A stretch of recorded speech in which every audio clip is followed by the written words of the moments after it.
Chapter 10. The Marion Rebellion. In May 1865, the General Conference Council on the Distribution of Labor decided that I go with Elder and Mrs. White in some meetings in Wisconsin, Illinois, and Iowa, and then labor among the churches in Iowa. At the time of our conference in Battle Creek, we were rejoicing in the fact that the 4 years of terrible civil war were over, and that now the coast was clear for a rapid advancement of the third angel's message. Little did we think that right in our midst, at the time of the conference, there were those on the ground who were gathering material with which to start another rebellion in the ranks of Seventh-day Adventists. At this conference were 2 or 3 brethren accompanied by their wives who were not in the truth. They were dressed in worldly fashion and wore jewelry. Here were also Elders Snook and Brinkerhoff from Iowa, who had already, secretly, been sowing seeds of discord in their conference. Then, without taking pains to learn who the ladies in worldly dress were, they returned with great stories of the pride of the Battle Creek Church and how they saw them decorated with feathers and jewelry. They also trumped up objections to the testimonies and set out to cause division in our ranks in Iowa. Of all this we knew nothing until we reached Monroe, Wisconsin, June 9. There, Elder Ingram showed Elder White a letter he received from Snook, which said, "Brother Ingram, what do you think of striking out on the old plan of the independence of the churches?" In this, Elder White at once spotted rebellion and throwing off conference organization. When we reached Pilot Grove, where a spring session of the Iowa Conference was to be held, we learned that Snook and Brinkerhoff were teaching that the message would go forward as soon as it was rid of Sister White's testimonies. When we met in conference with our people at Pilot Grove, Elder White proposed that, before entering upon any business, there be an investigation of the charges made by Snook and Brinkerhoff. They elected me chairman of that meeting, and we devoted a full day, June 30, to the problem. The 2 men stated their objections, and either Elder or Mrs. White made reply. At 5 p.m., both men admitted that their objections were fully answered and that they had no more. A day or so later, I saw each of them, separately, hand to Elder White written confessions of their wrong course. Then on Sunday, before a large audience of outside parties, Snook said that he had been serving the devil in his opposition to the Whites. But after a few days, B.F. Snook's objections revived. He began to communicate with Brinkerhoff, and that ended his labors in our ranks, and they were again on their scheme of independence of the churches. However, this did not assume its final fighting for several months. Meanwhile, I labored with the Iowa churches. With reluctance, I parted from Elder White, but duty called to different fields, and so our journeyings together, which had been of great encouragement to me, came to a close. July 17, I left Marion for walk-on, and in passing over the railroad in Dubuque, I witnessed some of the ravages of the Wapsipinicon River, which had risen 12 to 15 feet during the continuous rains. Large fields of corn and splendid gardens in the valleys had been swept away. Nearly every railroad bridge west of Dubuque was carried away. And when the water fell to its usual depth, old and safe fords had been gullied out to the extent that quite a number of teams and persons were drowned in the new gulfs. On Friday, July 28, Elder George Butler took Elder Brinkerhoff and me in his carriage to West Union. When we came to Clermont, we found the bridge over Turkey River gone and the fords impassable. The only means of crossing was in small rowboats. It was only 2 hours from the time of our next meeting, and it was 7 miles from the opposite side of the stream. Since it was 20 miles to the nearest bridge, we decided to cross in the skiff. Our baggage, the harness, and wagon seats were first taken across. Then the wagon was drawn astride a skiff with the wheels in the water. One man got into the boat to keep the wagon balanced. Another skiff with 2 men in it was rowed out, one man holding onto the tongue of our wagon, and the other rowing with all his might up the stream. Next, they swam the horses over one at a time. Last, with some trembling, we entered the skiff and were soon on the other shore. On August 8, I traveled by stage 35 miles over very bad roads to Blairstown, where I found I must remain till morning before I could take the train. Here I had no place to stay but a small country tavern nearly filled with drunken hog drivers. They caroused all night and had 3 regular fist fights before midnight. I got no rest to speak of that night. The next morning I took the train 75 miles to Nevada. Here I found no food fit for a human being to eat, but did the best I could, then started for Fort Des Moines by stage 35 miles. The roads were in such a terrible state that it took 5 hours to cover the first 10 miles of the journey. At the time of our labors in Iowa, both Elder White and I were laboring beyond our better judgment. On the morning of August 24, I stepped off the train at Eddyville, expecting to go with Brother Kaufman a few miles out to preach a funeral sermon for a sister who had been buried a few days before. The brother handed me a telegram which read, "Elder White paralyzed. Come to Battle Creek immediately." The conductor held the train for me to secure my ticket, and I went on to Battle Creek. When I arrived there and laid off my active labor, my brain was so congested that I could not bear the jar of walking except on tiptoes. In Battle Creek I met Dr. Lay, a devoted church member who had visited Jackson's water cure in Dansville, New York, that he might learn their methods. After Elder White's stroke, he thought it best for the elder to go to Dansville for treatment, and on looking over my case, decided that I, too, needed water treatment and rest. So, on September 14, the Whites and I, accompanied by Dr. Lay, started for the home on the hillside at Danville, where we stayed until December 7. After 6 weeks, I recovered from the brain congestion, but remained with the Whites, taking them and others out for rides with a borrowed team and carriage. On December 7, we went to Rochester and were courteously entertained in the home of Bradley Lamson until January 1, 1866, when Elder White and family returned to Battle Creek.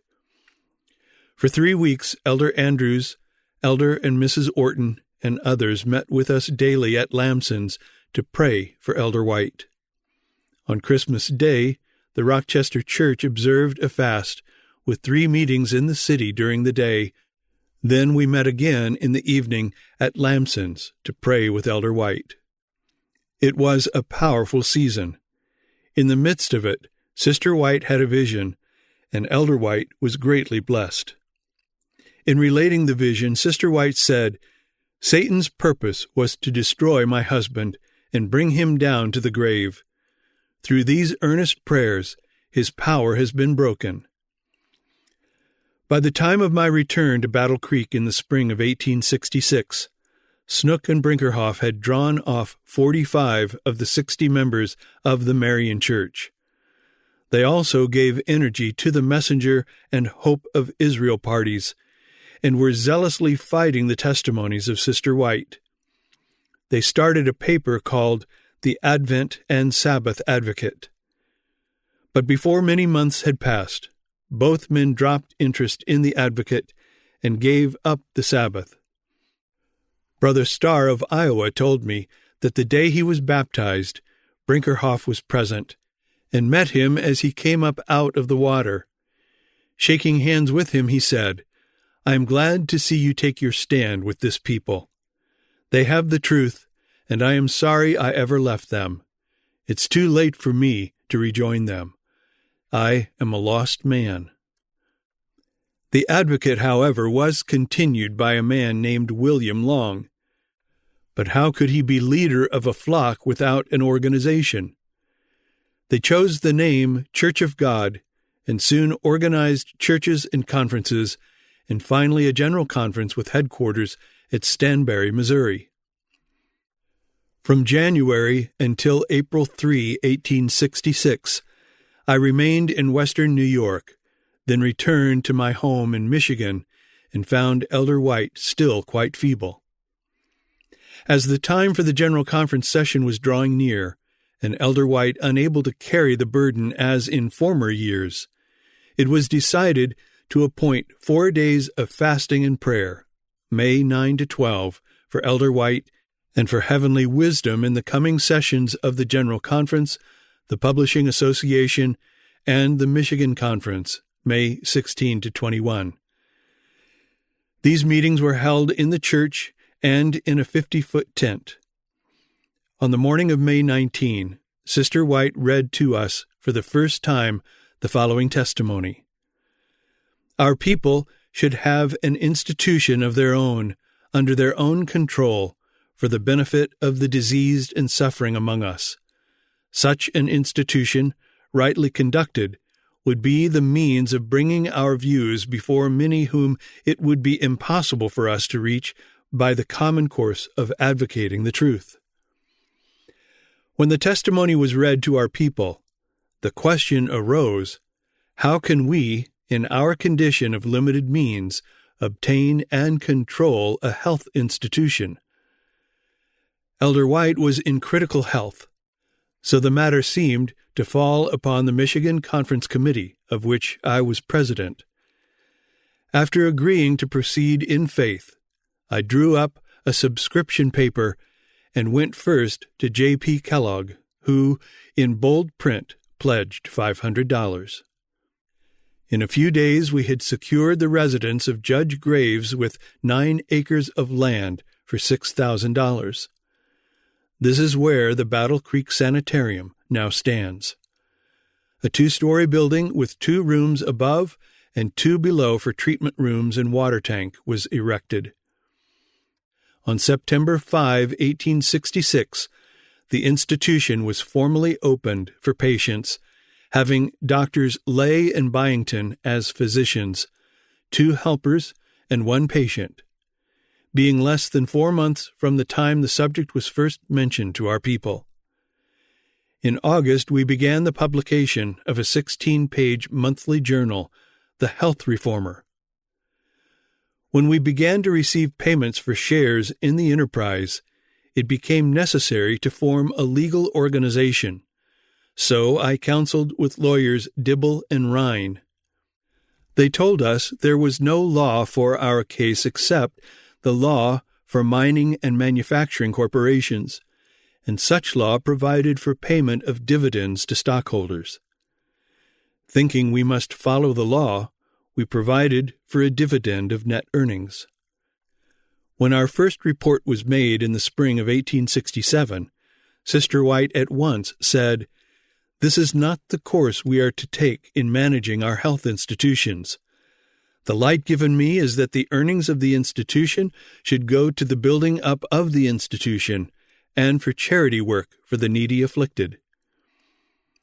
Having received this additional light, we moved to remedy matters and requested all who could to donate their profits to the institution. To this they readily assented. At the General Conference of 1866, it was decided that some member of the General Conference Committee should attend the state conferences of the Central and Western states, and that Elders A. C. and D. T. Bordeaux should labor in the West, especially in Iowa. So, on June 5, in company with the Bordeaux brothers, I left for the Iowa State Conference at Pilot Grove. From there I went to Illinois and Wisconsin.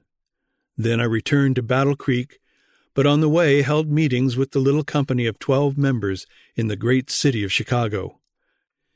Since most medical works are large and expensive, it was decided that a small book should be prepared, compiled from the larger works, containing those things essential to aid the common reader in line with the testimony given us. The director of the Health Reform Institute requested me to prepare the manuscript with the understanding that he would carefully examine and criticize it. In between state conferences and various board meetings, it took 1 year to complete it. It was entitled Home Handbook of Health and totaled 228 pages. An edition of 3,000 was printed, bound in cloth, and sold for 75 cents a copy. On June 24, 1867, after the birth of a daughter, my wife was taken with a congestive chill, and within an hour from the birth of the child, she was dead. Thus suddenly was I separated from her to whom I had been happily united for 16½ years. So I was left with a 3-year-old son and a helpless babe. Brother and sister Marion Cornell kindly cared for little Mary for 1 year, and my brother and his family came from New York, occupied my house, and cared for my boy. Obituary of Mary Loughborough from Review of July 2, 1867. Mary J. Walker was born in Troy, New York, June 17, 1832.